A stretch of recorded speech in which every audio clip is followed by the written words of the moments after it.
Sailor Tortilla presents Sailor Moon Collectibles News and Reviews. Hey guys, I'm Age, or Sailor Tortilla, and today we're reviewing Sailor Moon Crystal, episode 37, act 36. So this episode started off right where the last one left off.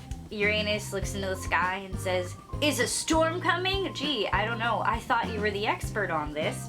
Suddenly, the cats appear, and I couldn't remember the last time I had seen the cats. I think it was in the episode where Chibiusa's soul got ripped out of her body and Diana was really sad. Whoops, they haven't been very important this season. Okay, so Mistress 9 has the scariest eyes I have seen in Sailor Moon Crystal. They're going all over the place. She's making faces that no one should make.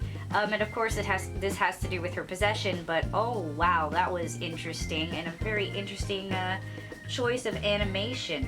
There's a moment where Mistress 9 physically grabs Hotaru's spirit, or maybe it was just, a visual manifestation of what's going on inside her body. I don't know. It was a weird choice. She was turning into the porcupine guy from X-Men Evolution. This episode must have been directed by somebody who hasn't directed an episode in a while, because we had a lot of split screens and a lot of close-ups.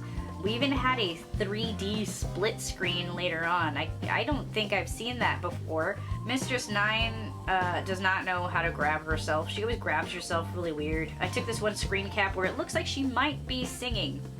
Now, what song that might be, I will leave it up to you to figure out. The Sailor Senshi have their souls ripped out of their bodies, however they are conveniently not dropped out of the sky. They just fall into this cute little, it almost looks like an ashtray. Mistress 9 made a bunch of faces that look like the face that I make when I eat cake. So we have the most emotional moment, I think, in Sailor Moon Crystal, period, where Hotaru returns Chibiusa's soul to her body and departs, and she dies, and they have this moment, they're reaching out to each other, there's this beautiful music, it's very effective, and then it just cuts to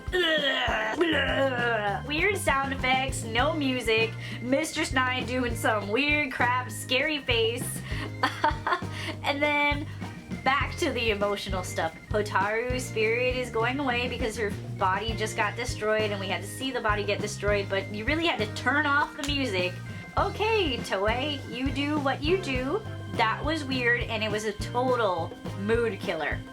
The Sailor Senshi, evidently in this episode, did not stay dead for very long. They were dead for maybe 2 minutes.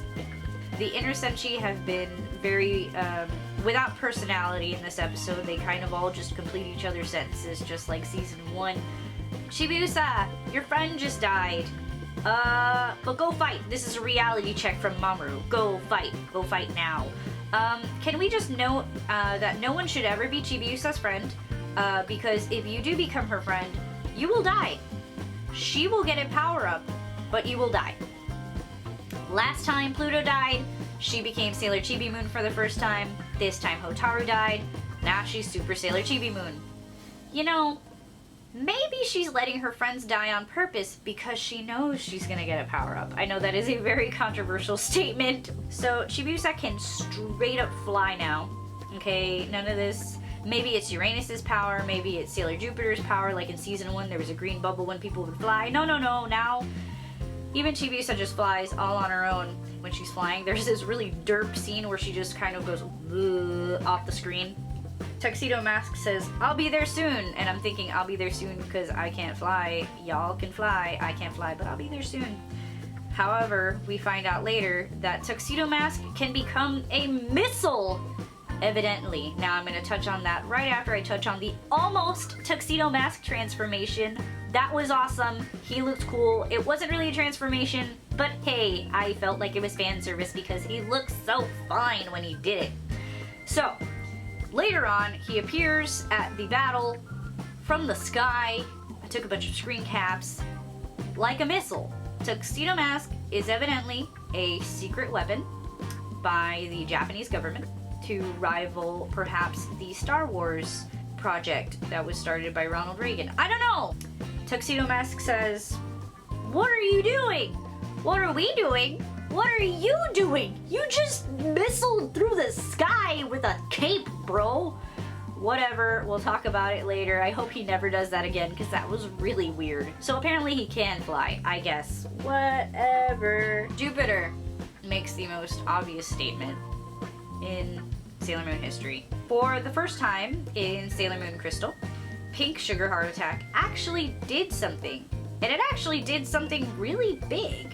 I guess the only effective way of using that attack is to use it from behind, like a ninja. So, 2 conclusions from this review. Chibiusa is a ninja, and conclusion number 2, Chibiusa wants to kill her friends to get power-ups. I'm telling you, she's the ultimate evil. There's a moment where the Sailor Senshi realize, oh my god, Hotaru is in her heart. And it looks like they're about to do the Pledge of Allegiance. Pluto for a moment looked like she had hella wrinkles. I am sorry. The 1,000 years have not done you well, Pooh. There's another moment where Usagi says, everyone help me become Super Sailor Moon. And you have the inner Senshi nod, and then the outer Senshi kind of appear in front. It was really awkward. And then, following that, everyone suddenly lost their eyes. It was almost like in season 1 where their eyes were completely white. That was a bad choice. Yeah, then we have another weird shot. This episode had weird things going. When it wasn't a close-up, everything looked weird. Chibiusa and Usagi look at the Holy Grail the way that I look at Sailor Moon toys when they arrive in the mail. We don't get a double transformation. I really was hoping for it. I thought it was going to be a pleasant surprise to see Usagi and Chibiusa transform at the same time like they do in Supers. But, nah. We got Sailor Moon transforming, and then we're going to throw in Chibiusa in maybe one sequence. Just suddenly she's in her uniform. No real new transformation for Chibiusa. I am so excited for Sailor Saturn to appear in the next episode. She looks so cool. And in the episode preview, the animation looked really pretty, and I'm really excited for that. The first half of this episode, I didn't feel like it was very good. And then interesting things started happening. You know, it's just kind of like, and now they're dead. Okay, and now I'm fighting my other self, okay? And, do you agree with me? Do you disagree? What did I miss? Let me know. And when in doubt, I will be back with the very highly anticipated Sailor Moon Museum exhibit toy video. It's also a food eating video, so look forward to that. I'm Sailor Tortilla, and this has been Moontastic.